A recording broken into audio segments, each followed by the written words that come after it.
Good afternoon. I am Andrew Bing, and I'm the hearing officer who will be facilitating today's hearing for the Federal Railroad Administration, abbreviated FRA, and the Maryland Department of Transportation Maryland Transit Administration, abbreviated MDOT-MTA. Today is the first of 6 public hearing sessions that FRA and MDOT-MTA will be conducting for the Baltimore-Washington Superconducting Maglev Project, or SCMaglev, Draft Environmental Impact Statement, or DEIS, the Draft Section 4F Evaluation, and Draft Section 106 Programmatic Agreement. The SCMaglev project consists of a high-speed passenger train that uses powerful magnetic forces for all aspects of operation: acceleration, deceleration, guidance, and levitation, resulting in operating speeds of over 300 miles per hour. The proposed SCMaglev system would operate between Washington, D.C. and Baltimore, Maryland, with an intermediary stop at BWI Marshall Airport. The system consists of an alignment primarily located in Deep Tunnel, 3 station locations, a train maintenance facility, and ancillary features.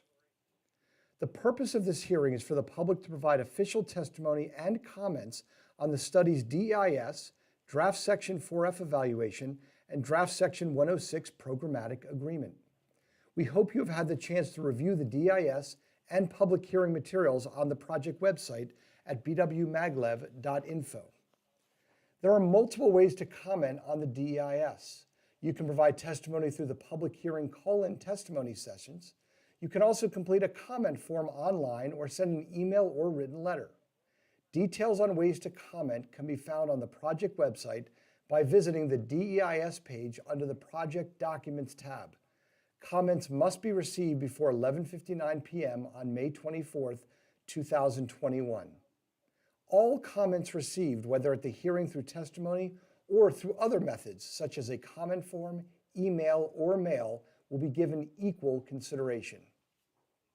Today, I will introduce project leadership attendees from FRA and MDOT-MTA and review Title VI of the Civil Rights Act of 1964 and how it relates to the transportation project planning process. I will review the hearing procedures and open the phone line for live testimony. Today's public hearing is being audio recorded. The official transcript of the public hearing testimony will become part of the project record and will be available for public review on the SCMaglev project website at bwmaglev.info. We will not sell or share your email address, telephone number, name, mailing address, or any other personal and non-public information with any third party. We will only utilize information you voluntarily provide to document your public testimony, respond to any specific requests for information, and/or contact you regarding technical difficulties. I will now introduce the panelists in attendance for today's hearing. Marlis Osterhues, FRA, Chief Environmental and Project Engineering Design; Matthew Milkey, FRA, Environmental Protection Specialist; and Lauren Molesworth, MDOT-MTA, Environmental Planning Division Manager. I would now like to introduce Marlis Osterhues from FRA to provide a brief welcome. Thank you. Good afternoon. I am Marlis Osterhues with the Federal Railroad Administration, or FRA. Matthew Milkey is also joining me today to represent FRA. On behalf of FRA, we welcome you to the telephonic public hearing for the SCMaglev project DEIS. We appreciate your participation in this public hearing, which is an important component of the process under the National Environmental Policy Act, National Historic Preservation Act, and the Section 4F of the Department of Transportation Act. FRA and MDOT are the lead agencies for this project, which is being sponsored by the private company Baltimore Washington Rapid Rail, BWRR. At this time, FRA has not selected a preferred alternative, allowing the agency the opportunity to first consider the full range of comments from agencies and the public. Further information on the project, along with the form to submit written comments, can be found at the project website. We look forward to hearing and considering your comments on the environmental impacts of this proposed rail project. Thank you. Thanks, Marlis. On behalf of M.MTA, I will explain the significance of Title VI and how it relates to the transportation project planning process. Title VI of the Civil Rights Act of 1964 was put into effect to prohibit discrimination on the basis of race, color, or national origin. To support the act, the United States government designated additional statutes, laws, regulations, and executive orders to provide guidance for the effective execution of the objectives of Title VI. M.MTA is responsible for upholding the principles of Title VI of the Civil Rights Act of 1964 and related guidance. M.MTA's policies and programs should not discriminate against people on the grounds of race, color, national origin, sex, age, English proficiency, income level, or disability. The M.MTA policies and programs should avoid disproportionately high or adverse impacts on minority populations and low-income populations. M.MTA seeks to provide citizens, stakeholder groups, and other interested parties with reasonable opportunities to be involved in the planning process. Today's public hearing is being broadcast via the internet and by phone. The panelists and I will be listening to all public comments. My role as the hearing officer is to run an orderly public hearing. I am committed to providing members of the public an opportunity to provide comments in an organized, fair, and professional manner. Offensive or profane language will not be allowed. After one warning, if offensive or profane language continues, the call will be ended or the speaker will be disconnected. I also want to let everyone know that we will not be answering questions or responding to any comments made during the hearing. Responses to comments will be included in the upcoming final environmental impact statement that will also be publicly available in the future. If you have joined us today to listen to the public hearing and would like to provide live testimony but have not yet registered, please go to the project website at bwmaglev.info to register. Registration for this live testimony session is closed, but you can register for one of the 5 remaining sessions at bwmaglev.info. Please remember that the hearing is being recorded. Speak directly and clearly into your phone and provide your full name, city, state, and any organization you may represent. To ensure all will be heard, there will be a 3-minute time limit for public testimony and a 5-minute time limit for elected officials. This time will start after you introduce yourself. When providing testimony, a tone will sound when there are 30 seconds remaining, and again when there are 10 seconds remaining. At this point, you should wrap up your testimony. As the hearing officer, if you are unable to conclude your comments at the end of your time period, I will ask you to complete your testimony, and then I will end the call and move on to the next person in the queue. I would like to provide additional instructions to help get callers into the speaker queue.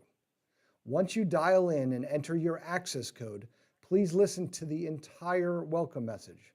Once the welcome message ends, you will hear, for more options, press star. At that point, press the star button, and when prompted, press 3 to enter the speaker queue. At this time, I will call on the first person in the speaker queue to provide comments. As a courtesy, elected officials will be given priority to speak, and as noted earlier, will be allowed 5 minutes to provide testimony. And one last reminder, after I introduce the caller, there may be a brief lag before they are heard. Okay, so that ends my introductory remarks. Our first caller will be Jose Montez de Oca. After Jose will be Linda Lewis. Jose, after the automated message, please state your name, spell your name, provide your city and state of residence, and any organization that you are representing.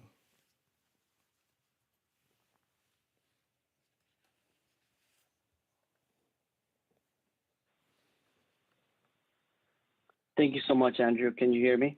Yes, we can, Jose. All right, perfect. My name is Jose Montes de Oca, and I'm here on behalf of the Maryland Hispanic Chamber of Commerce. I'm located in Baltimore, Maryland. And I'm part of the leadership team and currently serve as the secretary of the board of the Maryland Hispanic Chamber of Commerce. So we have around 400 members, many of them small businesses, which includes contractors, subcontractors in the residential and commercial construction space.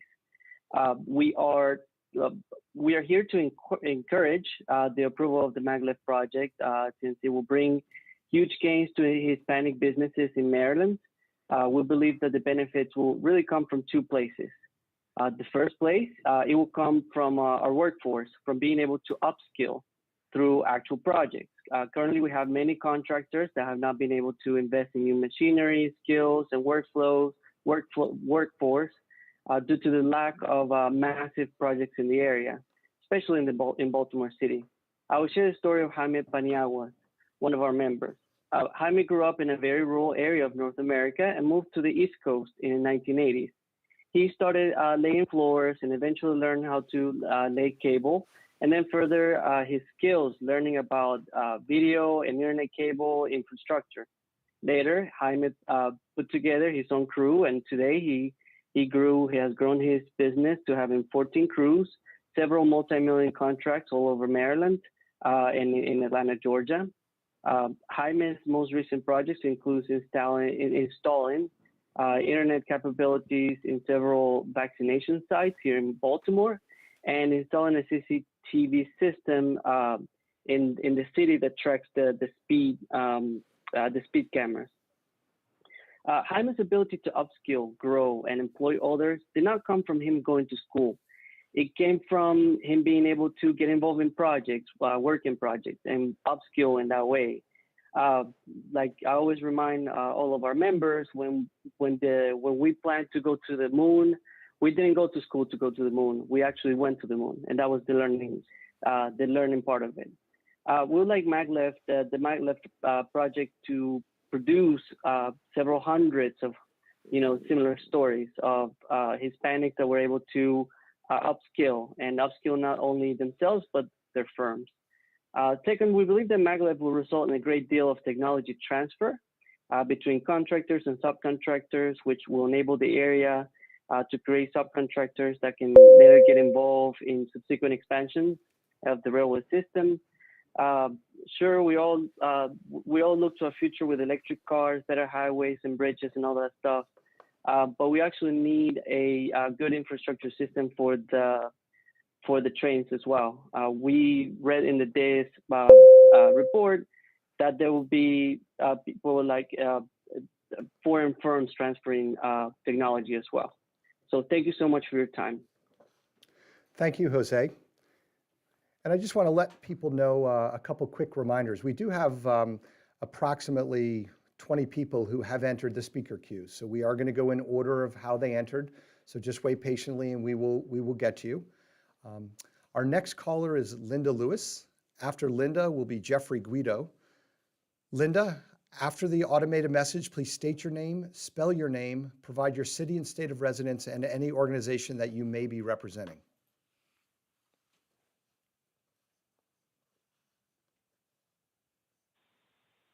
Good afternoon. My name is Linda Lewis. That's spelled Lindalewis. I live in Upper Marlboro, Maryland.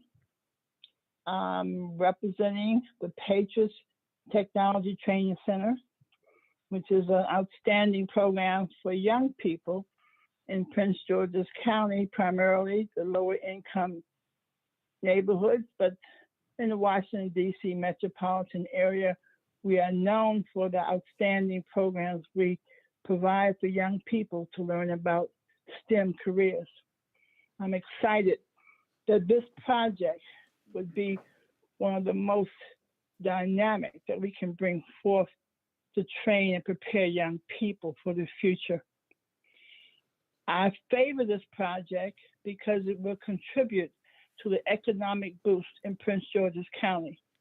This project will benefit businesses and people even beyond Baltimore, Washington region.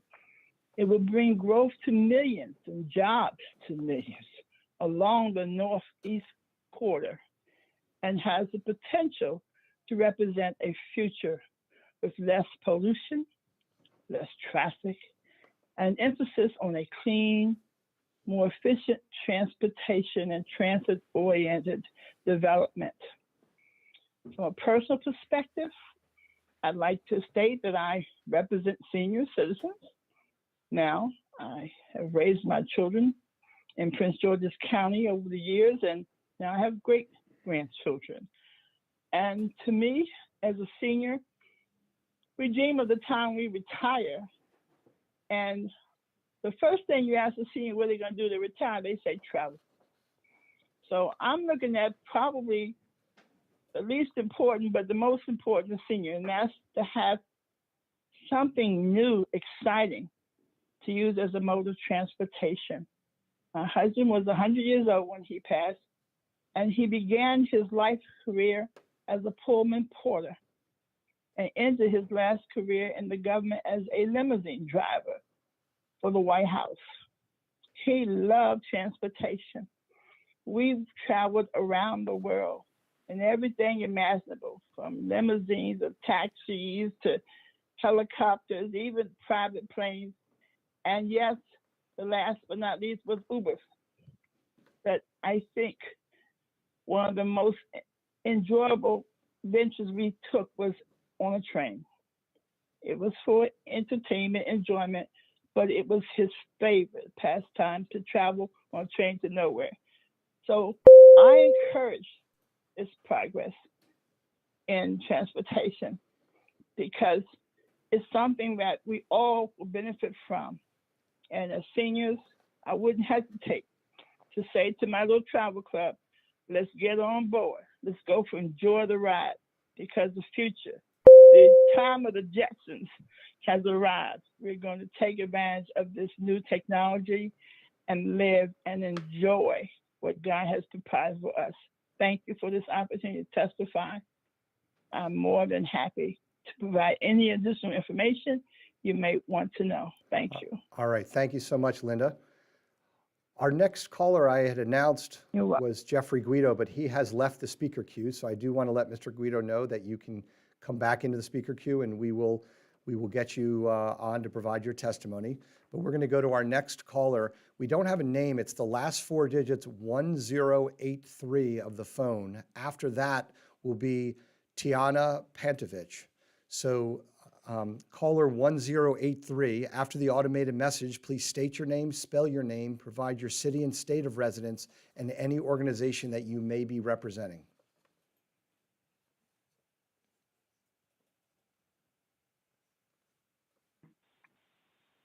Hello, my name is Jerry McLaurin, JerryMcLaurin.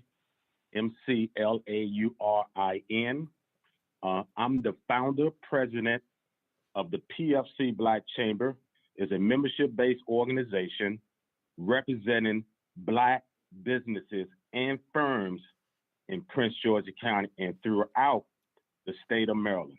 Our mission is to strengthen the capacity of Black businesses to serve their communities by providing a collective voice, fair access to capital, and leadership support. Our vision is to ensure Black businesses have a direct impact on the economic success of our community.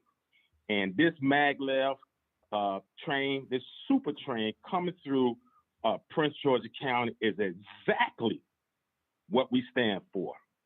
We are in support of building this maglev, and we are asking that we select Route J03 for this maglev train to come through Prince George's County. On-time performance is becoming more challenging on the NEC. Important on-time performance for 2016 for the Northeast Regional and Cellular Express service was 82% and 83% respectively. Deferred maintenance and heavy usage of existing rail infrastructure continue to cause degradation and emergency repair to become more common. Train interference from freight, commuters, and other Amtrak trains cause approximately 27.5% of delays on the Northeast Regional Service. That's a poor figure to have. Putting the TMF facility on Barak West makes the most sense. Maryland 198 TMF would be too destructive as the U.S. Department of Labor, which manages and oversees the Woodland Job Corps facility and program. Express opposition to all build alternative that will remove the facility as it provides a residential career training program and job placement program for low-income individuals. With Maryland 198 out, BARC West is a better option than BARC Airstrip because it has less wetland and floodplain impact. Please do not right things and choose. Please do the right thing and choose BARC West. Direct construction earnings for the build alternative will range between 8 to 10 billion. Average annual direct job per year, limit only to the construction industry, range between 8,700 to 10,000. These economic benefits would be regional, especially important as many of these regional communities are environmental justice neighborhoods. They are in need of secure and well-paying jobs like those presented by SCMaglev is exactly the type of infrastructure investment President Biden has been calling for. We can chew bubble gum and walk at the same time. You know, the Black community here in Prince George County needs this maglev. This is an economic engine for Black businesses and the Black residents here in this county. And nobody can dispute that we've been mostly hit by COVID-19. We've been mostly Mr. McLaurin, I need you to wrap up now. Your 3 minutes is up. Thank you so much. Okay, thank you, Mr. McLaurin. Our next caller is Tiana Pantovich. After Tiana will be, again, a caller with the last 4 digits, 3454.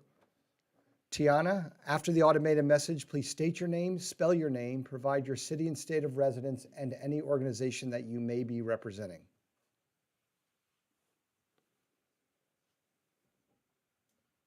Hello, my name is Tiana Pantovich, T-I-A-H-N-A, last name P as in Papa, A, N as in November, T as in Tom, O, V as in Victor, I-C-H.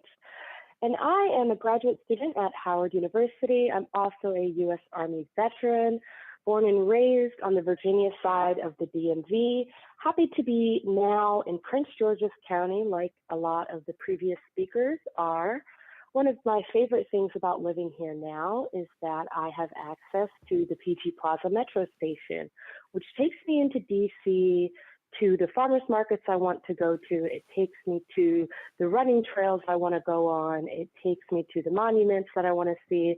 And soon as things open up more, will take me to the museums and take me to the restaurants that I'll be frequenting daily. This was my gripe about living where I did in Northern Virginia, is that home to restaurant, home to grocery store, home to my friend's house was not accessible by train. It was accessible by the OmniLink, the bus, but everybody knows how polluting those buses were. This project is the future. The future is not hybrids. The future is not, we're past that now. We need to move to trains. We need to move towards things that are not polluting each and every way, every single mile they go. As I finish this degree here at Howard University, I'll be buying a house. We know money talks. I love the DC area. I want to be able to have a lunch in DC on a random Tuesday. I want to meet up with a friend on a random Thursday. If this project is approved, I will then be willing to buy a house in the Baltimore suburbs. You are getting somebody with a VA home loan who now can expand their search criteria and buy a more affordable, larger home on a larger plot of land, and still have access to my favorite downtown in the whole country. I've been to nearly 50 states. I'm in the deep 40s now, and there's nothing like Washington, D.C., and I don't want to leave it. I want to be able to have access to it. Unfortunately, right now, as one of the previous callers said, the trains, once you go past Prince George's County, deeper into Baltimore, you start losing speed, you start losing accessibility. You know, taking a train for lunch from Sykesville, or taking from Oxon Hill, Maryland, taking a small train, you start to lose that ability.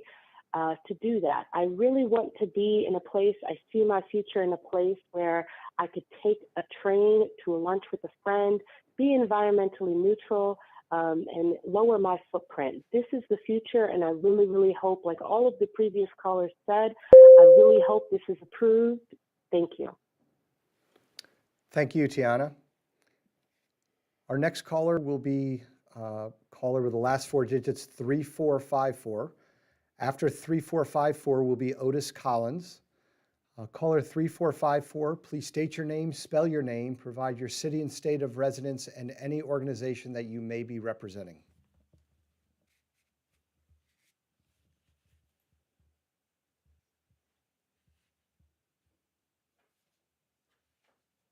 My name is Maureen Fine, M-A-U-R-E-E-N, F as in Frank, I-N-E.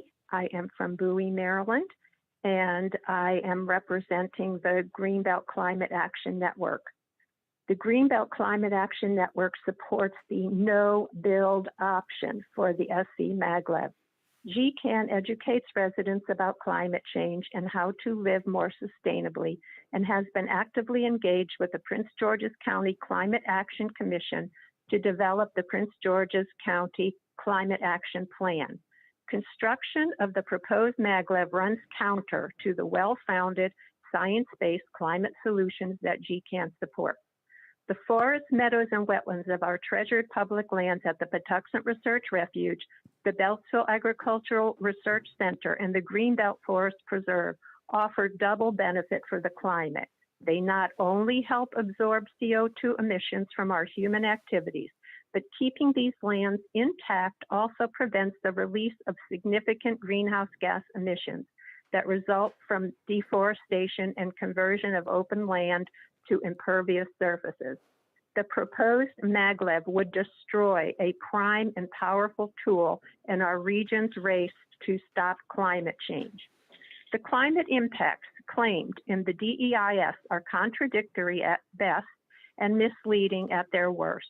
In one section, BWRR claims maglev would reduce CO2 emissions by 2 million short tons per year. Elsewhere, the DEIS states, and this is in quotation, the SCMaglev system and ancillary facilities will increase net transportation energy consumption by approximately 3 trillion BTUs. For context, this would be enough to power 88,900 average homes for 1 year, end of quote.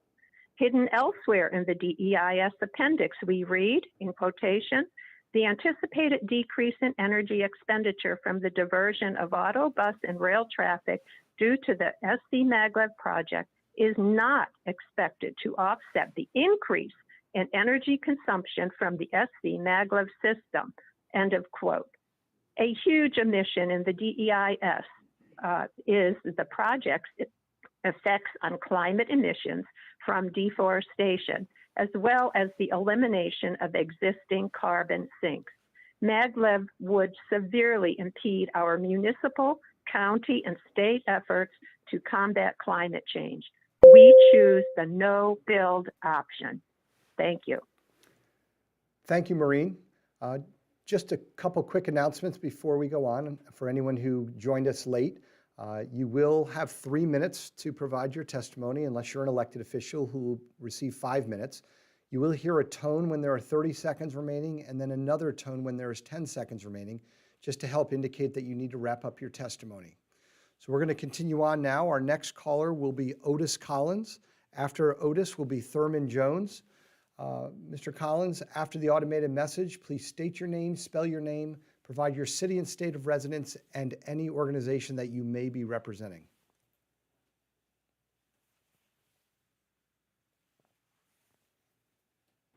Hello, my name is Otis, O-T-I-S, Otis Collins, C-O-L-L-I-N-S. I'm representing the Health Civic League, which is next door to BWI here in Baltimore, Maryland area, and also president of the Health Civic League, as well as I'm representing the People for Change Black Chamber Coalition, which is a membership-based organization representing Black businesses in Prince George's County and throughout the state of Maryland. Its mission is primarily to strengthen the capacity of the Black business, to serve the community by providing a collective voice, and to have fair access to leadership and support. As we go through this process, it's time for us to catch up with the world in terms of public transportation. As a community leader, we need to build the next generation of trains, and I support the alternative J03 being built in our region. 70% of the MARC system, which I am a commuter of the MARC system, and I do understand when trains doesn't work well. I think the J03 being built in this region will certainly relieve some of those issues and reduce the possibility of you getting home late with your family or picking up your children as a result of not having the ability to have reliable transportation. And because of the capacity of the MARC train on the Northeast Corridor, which can't be fixed, the number of trips will remain stagnant and the demand for MARC service will grow. So it's clear that we need a new solution to our regional rail system. So putting the train maintenance facility on Bark West makes the most sense simply because it will reduce the impact on the floodplains in the area, and it makes the most economic sense as well.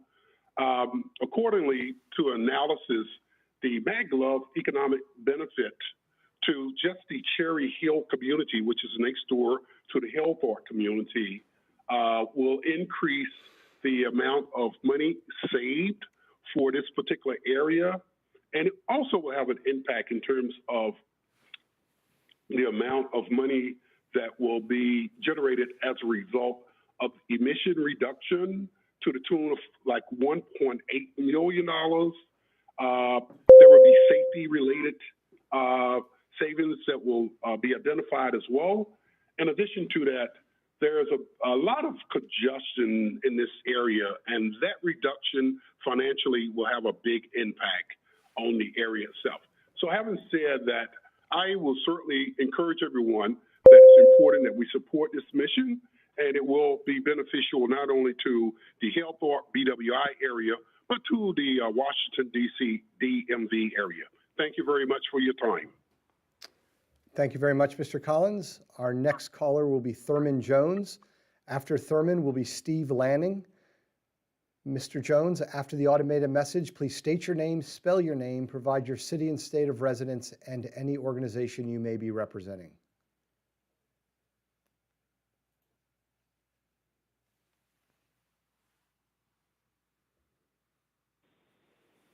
Good afternoon, and thank you for this opportunity to speak in support of the Maglev project for the Northeast Corridor. My name is Thurman Jones, Thurman Jones, Jones, and I'm the president of the Patriots Technology Training Center, and I live at 407 71st Avenue in Sea Pleasant, Maryland, the city of Exeter. I'm also recently called the Inner Beltway community, where there's not a lot of opportunities for some of the students that in the community.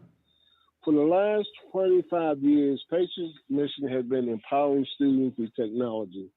Our goal is to increase the number of 5th to 12th grade students entering into the science, technology, engineering, and math, which is STEM, ultimately leading to college education and career paths in these fields.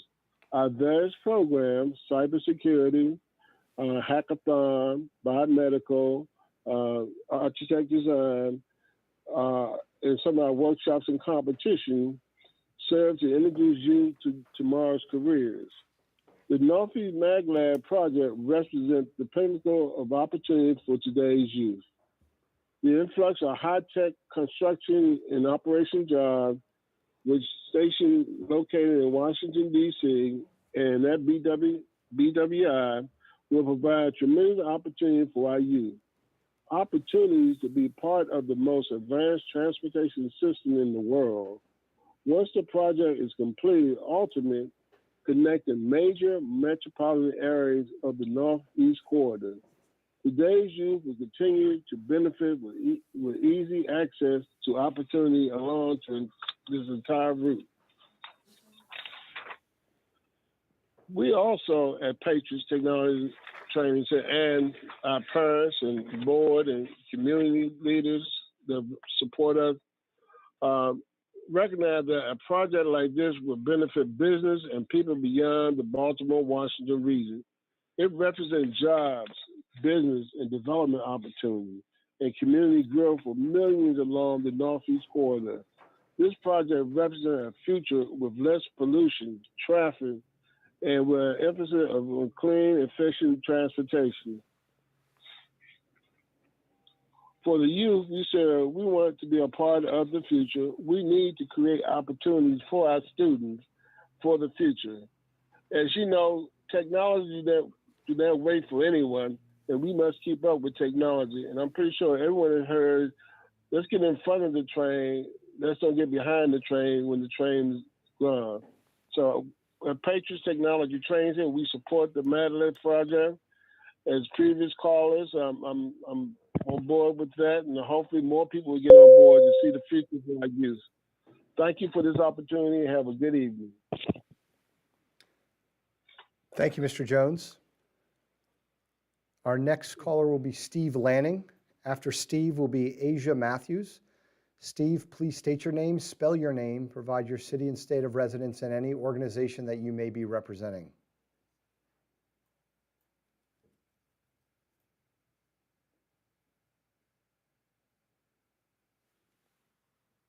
Thank you. This is Steve Lanning, STEVE LANNING, Silver Spring, Maryland, and I'm calling on behalf of Labor's International Union Local 11. I do want to thank the FRA and NTA for this hearing. I'm calling in support of the SCMaglev project. As we deal with climate change, we need to support mass transit projects that will ultimately reduce our carbon footprint. This project allows for that. Additionally, unlike other carbon reducing projects, the project mandates that the construction work will be done with good paying union jobs. Not all carbon reducing projects are equal. When we improve the environment by impoverishing residents, we have addressed one problem by creating another. The owners of this project recognize this as a false choice and have committed to improving our environment, our quality of life, while at the same time creating family sustaining jobs at the same time. Thank you. Thank you, Steve. Our next caller will be Asia Matthews. After Asia will be Shalom Fisher. Asia, after the automated message, please state your name, spell your name, provide your state and city of residence, and any organization that you may be representing. Hello, my name is Asia Matthews. It is spelled ASIAMATTHEWS.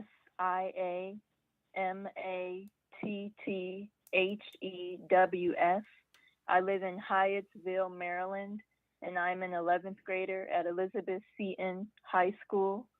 I'm here representing Patriots Technology Training Center.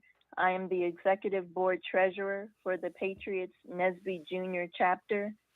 As Mr. Jones stated, our mission is to empower students through technology.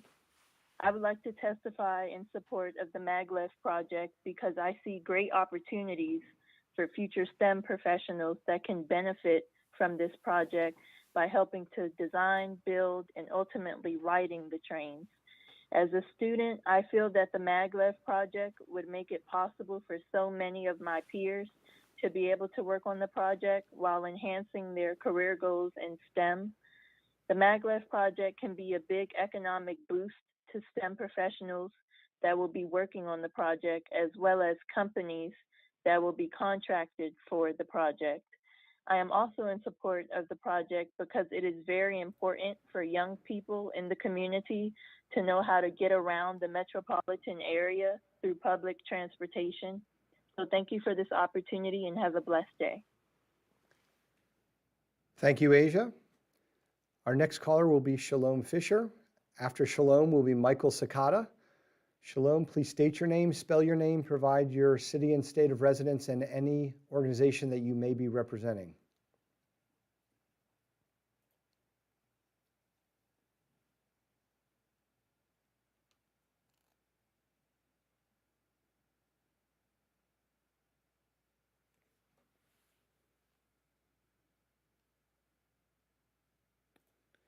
Shalom, can you hear me?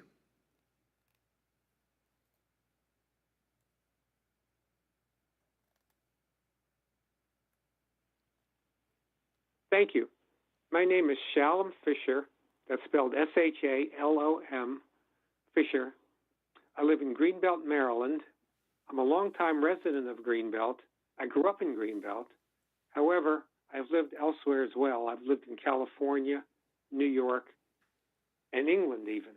I have a PhD in physics, and I worked at Naval Research Lab in spacecraft design. I want to speak in behalf of the no build option. I'm against any build option, period, for a number of reasons. First of all, environmental reasons. This area used to be a large tract of, part of a large tract of forested land, which is now a very small amount left relatively. There's just some woods, wetlands, and open fields left. These areas serve as our lungs. They filter out the pollution which comes from our Beltway and the BW Parkway. I wipe soot off my windowsills from all the diesel fumes that are exhausted into the air. If you cut this forest up with fragments, a fragmented forest is not a forest. A fragmented forest does not do the work of a regular forest. When I grew up, there was 10 times as much birds and animals as there is now. The maglev would ruin what's left of our woods and spaces. It only will benefit a few. It will enable a few wealthy people to travel from DC to New York. It will save them an hour. Whereas it will impact thousands, hundreds of thousands of people who live in our area. Now, there are other alternatives to as far as STEM availability, STEM support. I teach, so I know the importance of STEM work, STEM studies. There's an alternative, namely to improve the rail system in the DC area. There are proposals afoot to have MARC trains run into Virginia, have VRA trains run into Maryland, to build a new bridge across the Potomac to carry rail. And I think improving the rail system in the greater Washington area is a wonderful idea. I'm not against rail. I've ridden rails all over the world. I've ridden rails in Japan. I rode the bullet train. It was quite a thrill to see the Mount Fuji an hour out of Tokyo Station. I just want to say that I don't think that the maglev train will really assist STEM. I don't think it will certainly not improve rail system travel within the BW region. It'll only assist people going from DC up to Baltimore. What's needed is improvement of the MARC train, the VRA train, our DC Metro, and rapid and light rail as well. Mr. Fisher, you need to wrap up. That's your 3 minutes. Thank you very much for my testimony. Okay, thank you, Mr. Fisher. I'm just going to read the list right now of who we have left who are in the speaker queue, just so people know. So we're going to go to Michael Sakata in a few seconds. After that is the last four digits, 6660. Then Susie Schuyler. Then Zainab Khan. Then the last four digits, 4506. And then Kendrick Tillman. So I'm reading those names because we do have several other people who did register but who have not yet called in to enter the speaker queue. So I'm just letting those people know that if you did register, you still can call in, enter the access code, listen to the entire welcome message, and then enter the speaker queue to provide testimony. So our next caller will be Michael Sakata. Michael, after the automated message, please state your name, spell your name, provide your city and state of residence, and any organization that you may be representing.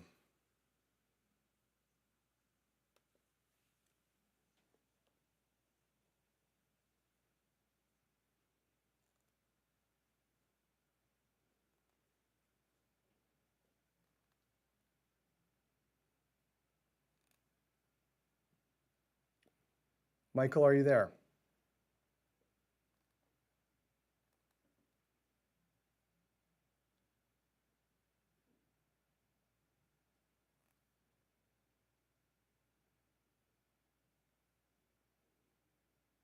Okay, we just stand by for a minute. We're just having a brief technical issue. We're trying to get Michael in there. Michael, please stay on the phone. We'll get to you here in a second.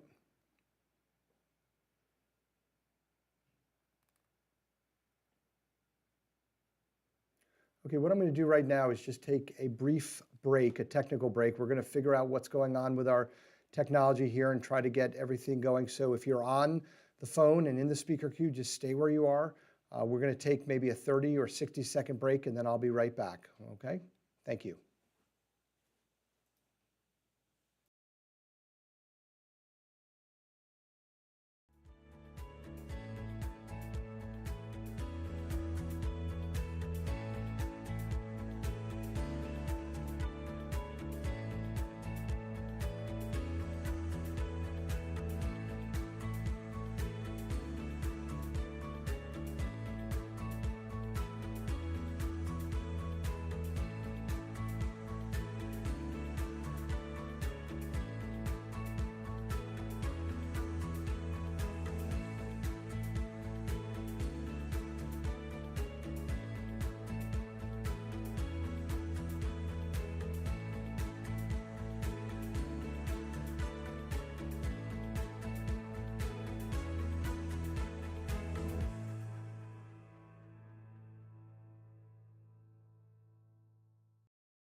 Okay, welcome back. Thank you very much. We were having a problem getting Michael Sakata into the speaker queue and up on the line, so we had to disconnect Michael. So Michael, please call back. When you come back, we will elevate you to the front of the line and allow you to provide your testimony. But right now, we're going to go on to the next person in our queue, which is the last four digits 6660. After that person will be Susie Schuyler. Caller 6660, please state your name, spell your name, provide your city and state of residence, and any organization that you may be representing.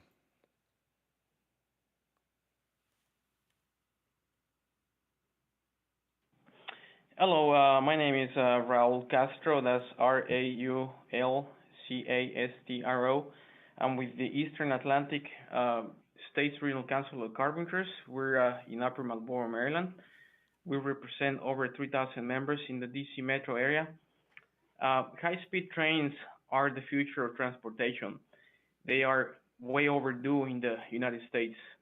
Japan implemented the first high-speed train back in 1964. This system can take thousands of cars off our streets and highways, reducing our carbon monoxide footprint in the planet, while creating thousands of good-paying jobs and careers in the construction industry. Please support this project. Thank you. Okay, thank you very much, Mr. Castro. Our next caller is Susie Schuyler. After Susie will be Zainab Khan. Susie, please state your name, spell your name, provide your city and state of residence, and any organization that you may be representing.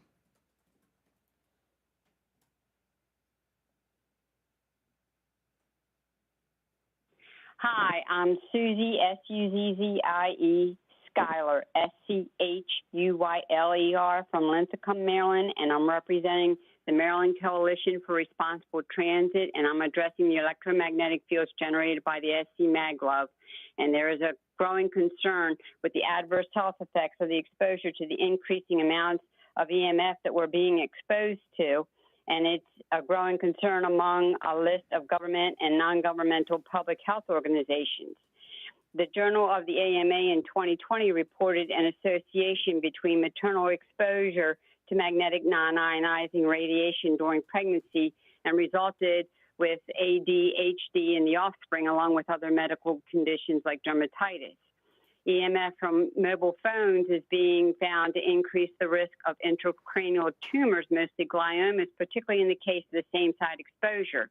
And in 2019, the International Agency of Research on Cancer recommended a reassessment of the cancer risk involved with RF EMF exposure and also recommended this research be a high priority. Electromagnetic hypersensitivity has been characterized by a variety of over 60 symptoms that can vary with individuals, vary in severity, and can also be disabling for the affected individuals. As a result, Sweden has classified EHS as a functional impairment, and Spain has recognized EHS as a permanent disability. And contrary to the DEIS, people with pacemakers and ICD should think twice about riding the SCMaglev with its 15 Tesla strength magnets to move the train, which is 10 times more than the allowable strength for an MRI 1.5 Tesla strength, along with other considerations. The BWRR final analysis report in 2018 recommends people should not be within 20 feet of the guideway, but Section 4.18 of the DEIS states the limits of disturbance reaches out to 500 feet. The SCMaglev brings with it potential exposure to unwarranted and dangerous human and wildlife health levels of EMF. Long-term exposure on the health of the passengers, maintenance employees, and anyone just walking, playing, or living nearby should be assessed before the FRA approves the construction to move forward. The electromagnetic radiation generated by the SCMaglev needs to be considered as part of the increasing amount of man-made non-ionizing radiation that we are exposed to, not just that generated by the SCMaglev. I support the no-build option. We already have the Amtrak MARC, Acela, and VRE systems that not only have upgraded tracks installed, but is upgrading state-of-the-art technology equipment with a $2.5 billion loan from the FRA. There's no reason to bring in an unproven technology and make Anne Arundel and PG counties a testing ground for a train system that's unwarranted. Thank you for listening. Okay, thank you, Susie. Again, just another quick mention to Michael Cicada, who we had to disconnect because we couldn't get him onto the phone line. This session will continue we started at 1, we will go till 3 o'clock. We certainly hope you will be able to call back in, and we will get you hopefully into the speaker queue and up so you can testify. Our next caller is Zainab Khan. After Zainab is caller 4506. Zainab, please state your name, spell your name, provide your city and state of residence, and any organization that you may be representing.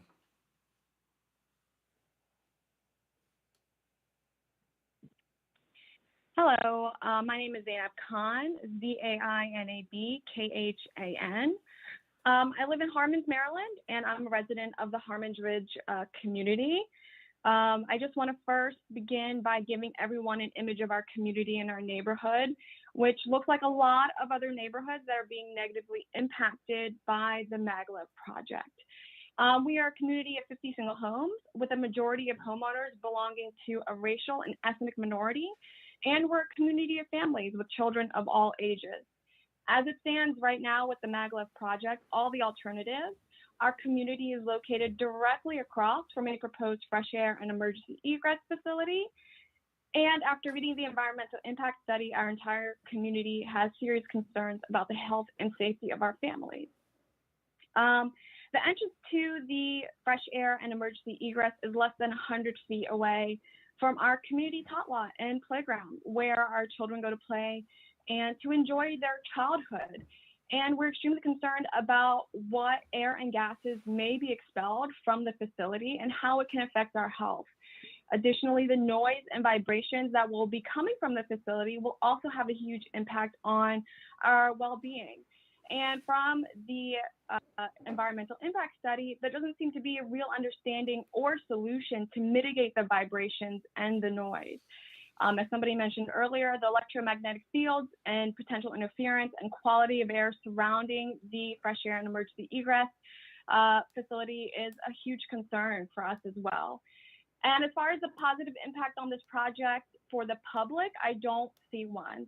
First, the suggestion that this project would mitigate or assist with traffic between Baltimore and DC is almost laughable. I grew up in Maryland and have commuted between Baltimore and DC.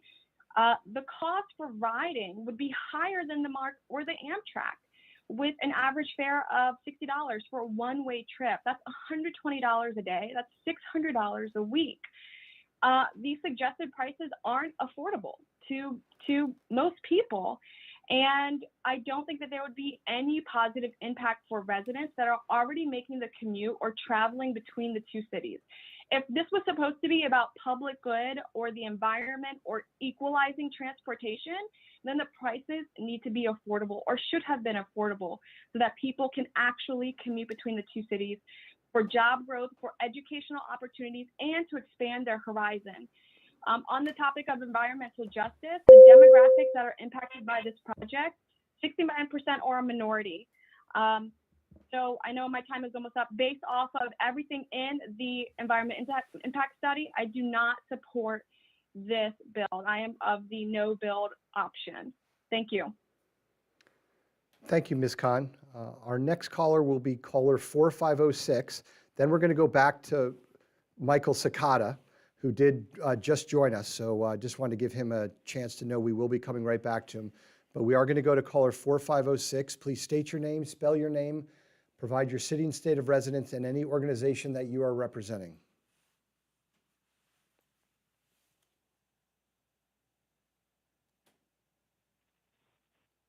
Hello, my name is Latasha Ward. That's L-A, capital T-A-S-H-A, Ward, W-A-R-D.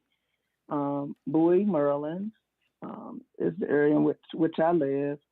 The organizations that I represent is both Promote You, that's my own company, RAM Prince George's Reentry Action Network of Prince George's, and Fowler Foundation that help people, men and women in transition, returning back home from, prison. And you already heard from someone earlier in reference to the People for Change Back Commerce, Chamber of Commerce. So I'm in support of the Baltimore-Washington Superconducting Maglev project and the bill alternative J-03. The number of passengers who began their trip from Baltimore-Washington region is at the highest level since 2005. And the BWI, which is the Maglev, will directly connect to serve more than 25.1 million annual commercial passengers, averaging 68,829 passengers per day. The BRC West is the best TMF option. There is a Maryland Environmental Trust easement that occurs at the eastern end of the Maryland 198 TMF. This easement is associated with high quality forested habitat identified for conservation. Therefore, please do not select MB 198 TMF, and please select the BRC West as it is the most sound option of the three possible locations presented. Construction would have a positive impact on employment for all bill alternatives. The project would employ between 161,000 jobs year and 195,000 jobs years during the construction period. Additionally, the economic impact in terms of earnings from the construction of the Maglev project would be between $8.8 billion and $10.6 billion. This is the type of infrastructure investment we need. From watching the news the past several weeks, it's clear that investing in our nation's transportation infrastructure is perhaps the only bipartisan issue left in Washington. Let's use the bipartisan goodwill channel it towards a project worth building the Maglev. And also, I graduated from college over 30 years ago. And if I had the opportunity, I graduated from St. Peter's College in Jersey City, New Jersey.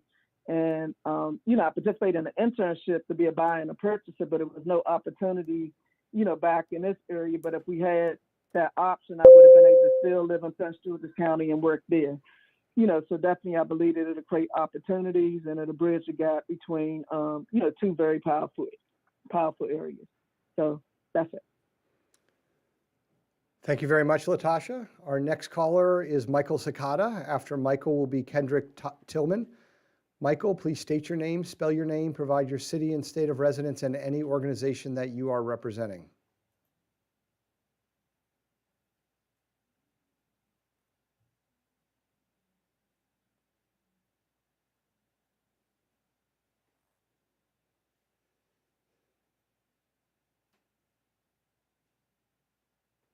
Okay, I'm not hearing Michael. We're going to take a look at my technical team here to see if not coming through, huh? Okay, so this is what we're going to do. If we can, and we're going to disconnect Mr. Sakata, and I do apologize, Mr. Sakata. We have one more person that is in our speaker queue, so we're going to go to that person, who is Kendrick Tillman, and then we're going to come back and try to figure out how we can get Mr. Sakata on the phone line. So I'm going to wait until is Mr. Tillman ready?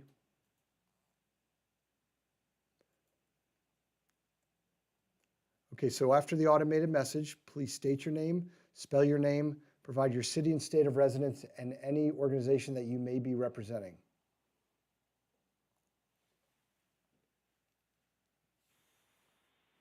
Greetings, everyone. My name is Kendrick, Kendrick, Tillman, Tilghman. I'm out of Baltimore, Maryland. I serve as the president of the Greater Baltimore Black Chamber of Commerce.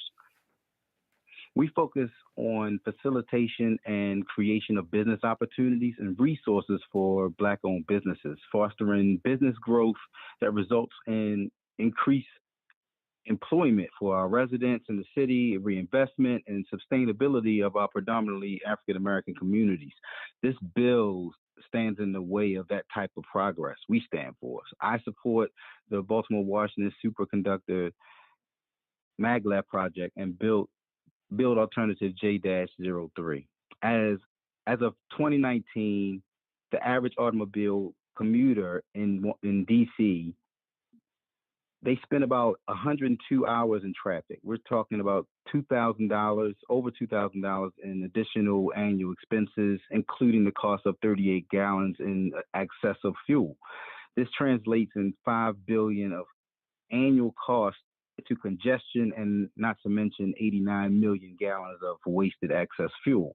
Cherry Hill is the best option in Baltimore that would really make this whole project come together. So we're talking about increased retail, especially with supermarkets, just the involvement from the community, as well as the attraction to that community. So we think that Cherry Hill would be the best option, and I think alternative J-03 should be chosen route for the Baltimore-Washington Maglev project.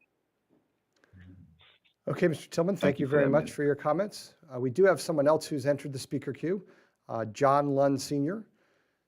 So John, after the automated message, please state your name, spell your name, provide your city and state of residence, and any organization that you may be representing.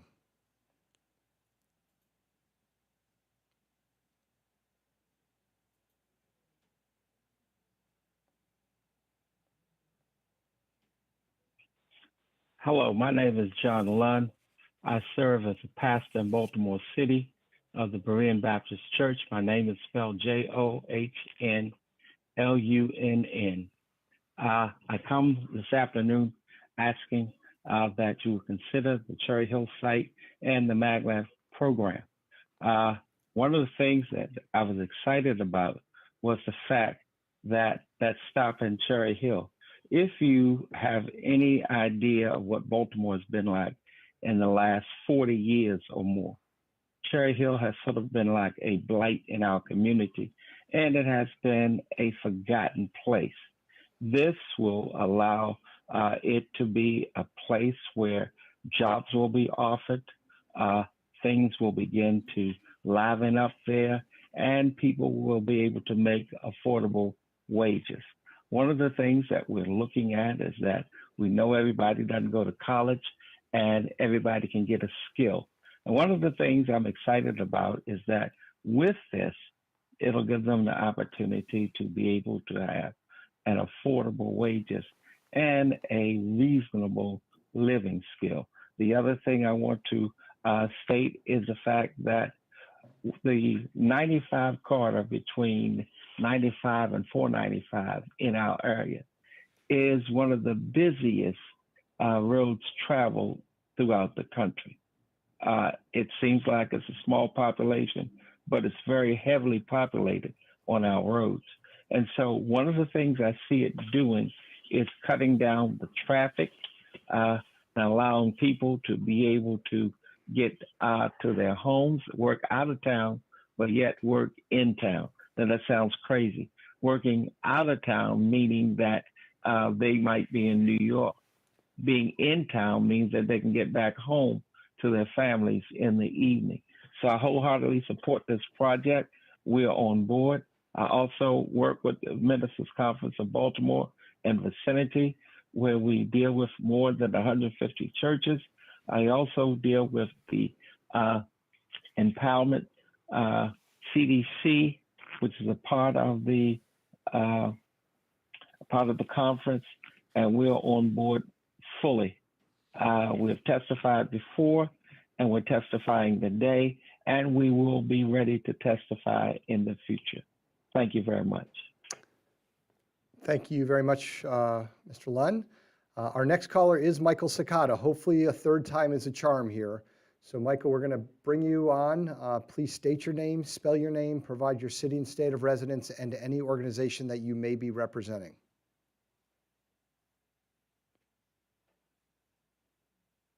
Can everybody hear me?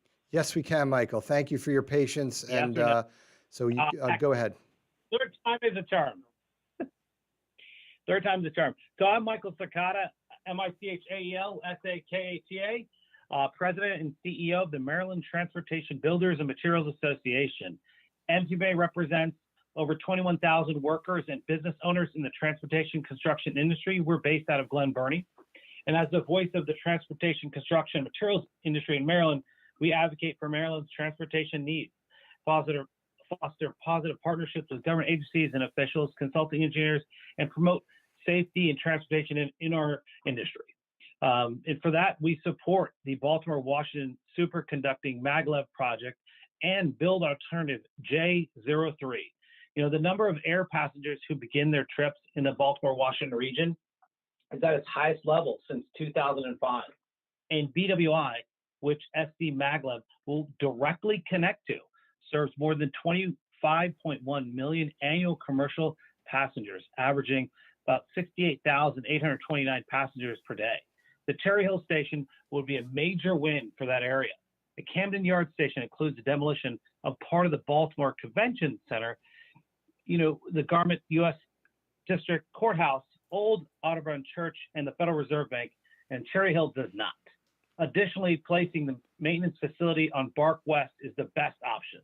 The Bark Airstrip TMF would result in 13 to 14 acres of permanent wetland impact, while Bark West would result in 10 acres of the permanent wetland impact. And MD 198 TMF is too close to the Tipton airspace, so please choose Bark West. You know, the SCMaglev reduces the effective distance between businesses and knowledge industries, inevitably increasing our economy. The economic connections between DC and Baltimore City would intensify, allowing the two metropolitan economies to increasingly compete in the global economy with a singular larger footprint. So please, with that, build the maglev and select Route J03. Thank you. Okay, thank you, Mr. Sakata. So at this time, we do not have any other individuals who have entered the speaker queue to provide testimony. So I'm going to make a couple quick announcements.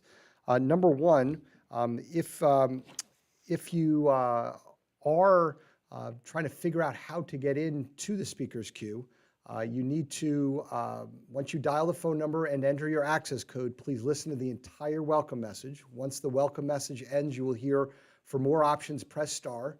At that point, press the star button, and when prompted, press 3 to enter the speaker queue.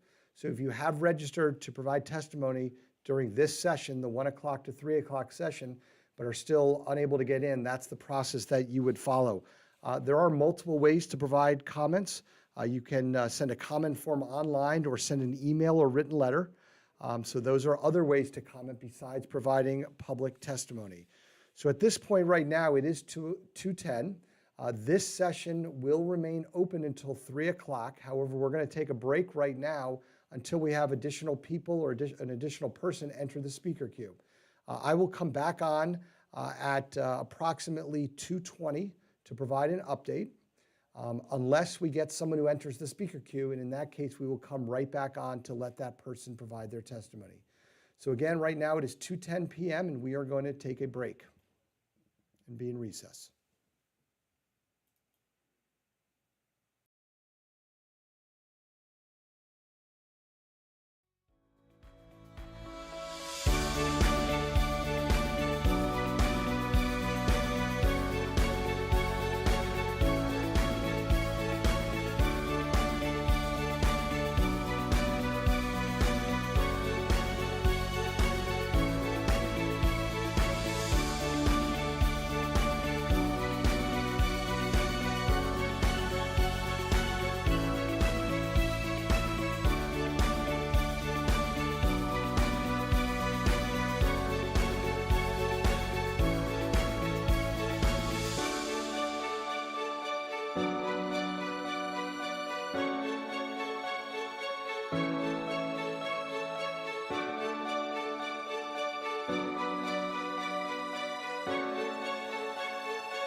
Okay, it is currently 2:20 p.m. We still do not have any people who have entered the speakers queue to testify.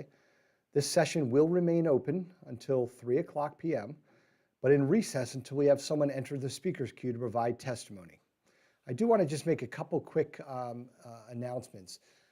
If you register for this session, we need you to testify at this session, or you're going to have to re-register for another session. So I just wanted to point that out. For anyone listening, we will be back tonight from 6 o'clock to 8 o'clock for our second session.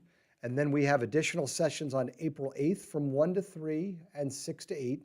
And then on Saturday, April 10th from 10 a.m. to 12 p.m. and then from 2 o'clock to 4 o'clock. So right now it is 2:21. We are going to go back into recess.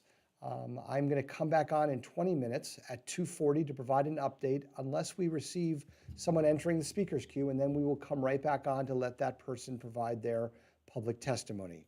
So we will be in recess until 2:40 or until we get someone in the speakers queue. Thank you.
Okay, it is currently 2:40 p.m. At this time, there are no more individuals who have entered the speaker's queue to provide public testimony. This session will remain open but in recess until we have someone enter the speaker's queue to provide testimony or until this session concludes at 3:00 p.m. So again, we will remain in recess. We do have a few people who did pre-register for this 1:00 to 3:00 session who have not chosen to call in. So there is still 20 minutes left for them to do that. As soon as someone does come into the speaker's queue, we will come back from recess and allow that person to provide their comments. If not, I will come back on at 3:00 to close out this session. So we are in recess until 3:00 or a caller joins us. Thank you.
Okay, it's 3 o'clock, and this will conclude this live testimony session.